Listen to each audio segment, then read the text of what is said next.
Welcome to the music hall. Great the to be here. Trickster himself, Yes, right? yes.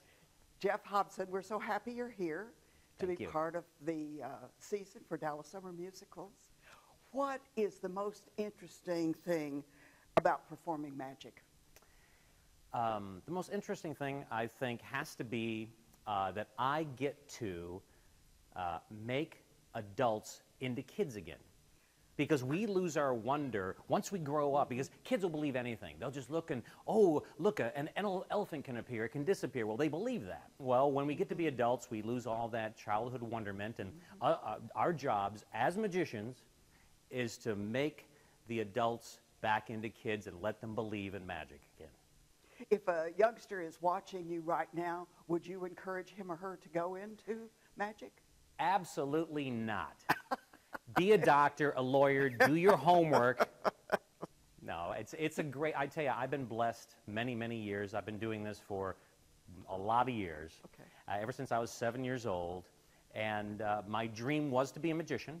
I saw a magician when I was 7 years old. I said, that's what I want to do. I told all the kids around me, I said, I want to do this forever. This is what I want to do. And all the kids, yeah, sure, and they didn't believe me. And next thing you know, decades and decades later, I'm here doing exactly fulfilling my childhood dream. It's wonderful. Tell us how the Illusionists came together. The Illusionists came together from phone calls, quite simply. The producer, Simon Painter, decided to put together the world's greatest magic show ever. And he called a number of magicians that he heard were pretty good. And he says, do you want to be a part of this show? And we all said, sure. We didn't know how long it was going to last. We didn't even know it was going to go on and be as popular as it is. But this is the #1 best-selling, largest magic show, touring magic show in the world. And we're very excited, and people are excited to see us. Do you enjoy watching other people do illusions? Yes. Because I'm like a kid. I want to be fooled. I want to have fun. And so every now and then a magician performs, and I have to stop for a second and go, wait a minute, how do you do that? And then I think, and I go, oh, yeah. But for that 2 or 3 seconds there, I got that little wonderment back. And it's a wonderful thing. I like watching good professionals at work. Are you telling us that this is not real?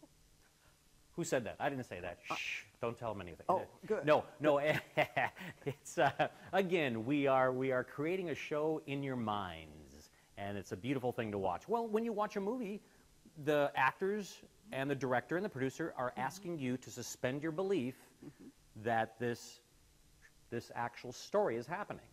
Well, it's the same thing with magicians. We are asking you to suspend your disbelief and watch and be amazed. And for a moment, yes, you will be a believer. Good. When you were that 7-year-old kid, where were you? Where'd you grow up? I grew up in the beautiful city of Detroit, Michigan. And it was fun because there was not a whole lot else for me to do there. So it was so quiet some nights you could almost hear a gunshot. And so, thank you very much, folks. I had a little cockroach on my pillow as I woke up, and the cockroach said, Jeff, do you know we got ants? Oh, dear. And it was one of those places.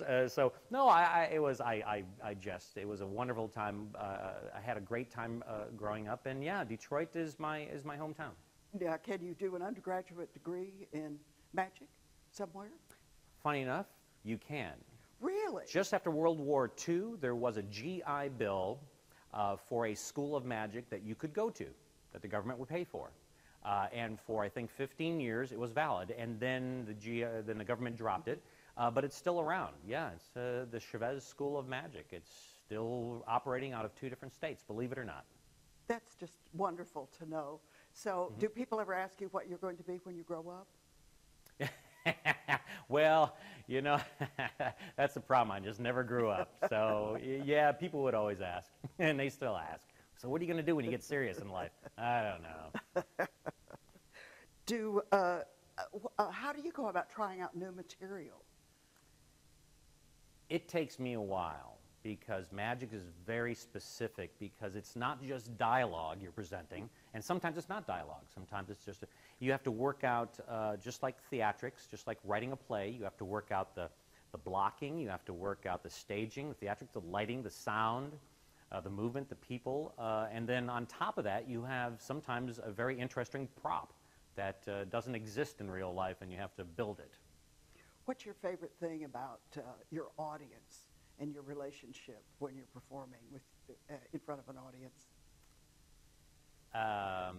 My relationship with an audience is a very different one than most of the magicians, because I steal things from them.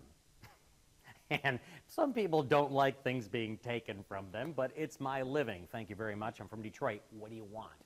And so I have to get people on my side. I have to quickly sum up people, profile them, and find out if they'll work with me. And so I'm a psychologist, actually. Amateur, of course. I don't have a PhD, sorry. But I do evaluate people very quickly, and I find out whether they can work with me. And nothing is planned in advance. That's the thing. A lot of people will look at our show and say, oh, you deal with people from the audience. Oh, they must be plants or vegetables or minerals. Sorry.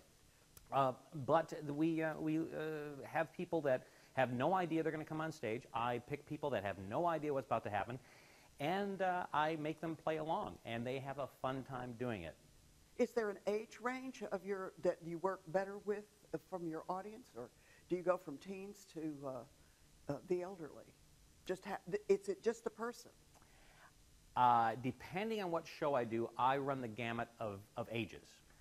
I used to predominantly do children's performances, and that's a whole nother thing, dealing with kids, because kids know everything, and at least they think they do. And so you have to deal with that. The middle-aged people have one attitude. The older people are generally a little bit more apt to play along and have a good time, and they understand humor a little better, and that, oh yeah, this is all we're having fun. And so you have to treat people a little bit differently. But my best audience is from 50 to 80. That's, for some reason, they just have a blast because, I don't know, maybe that's where I grew up at. Red Skelton, Danny Kaye, you know, all those type of comedians and performers in that time. That's my favorite. That's the way I grew up. A friend of mine wants me to ask you this question. Uh-oh. Are you banned from the card tables at the casino? I have, because I live in Las Vegas now for the past 22 years, and I have played cards, I have played blackjack, and I have been asked to leave only because I'm winning. Has nothing to do, I'm a really lousy gambler, really am. But it's funny when you win a little bit too much, no matter who you are, or even if you're being very honest about what you're doing, which I am, they still ask you to leave. So yes, I've been very privileged to have been asked to leave some very prestigious type casinos. I'm impressed. I really am impressed. If you had a young person now who was very interested in learning magic, what advice would you give him or her? My advice to anyone that wants to get into magic is almost the same answer that I would give to anybody who wants to be an entertainer, a live performer, and that is simply get on stage as often as you can doing, it doesn't matter, whether you're introducing someone, whether you're showing a simple trick, whether you're doing it anyway, just get up in front of people, have an audience as often as you can, whether it be a play or anything else, get on stage as often as you can, because I've put in my 10,000 hours decades ago, and the more time you have on stage, the better it is. Jeff, thank you so much for visiting. We're going to pause for a moment. Sure. So apparently you want to see a trick. I understand. So let me show you this little sleight of hand. Some people say it's an illusion. Well, sleight of hand, they say the hand is quicker than the eye, and anybody with a black eye will tell you that. It's a joke, sorry. 2 coins, a $50 and an English penny. My father gave me these coins. He was a great magician. He used to walk down the street, turn into a bar. That's another joke. Sorry, it's bad. Here it is. 2 hands, 2 coins. Keep one eye on the coins, one eye on the hands, and one eye on me. One of the coins, as you can see, goes inside the pocket. But a lot of people aren't paying attention, and that's what you have to do in magic, is always pay attention. So until you do that, let me start over again. 2 coins, 2 hands. Watch. A copper and a silver. Silver and a copper. One goes inside of the pocket, and take a look. Little snap, it comes back. Look, excuse me, I'm going to do this again and keep doing it until you guys like it. It could be a while, I understand. Here we go. Watch. I'll do this slow motion. Are you watching?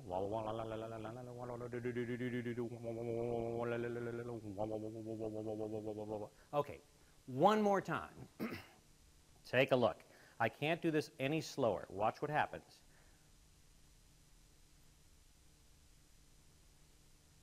Sleeves are rolled up. I'm going as slow as I can. And now that you've been watching, if you're wondering how many coins in the hand, it doesn't matter.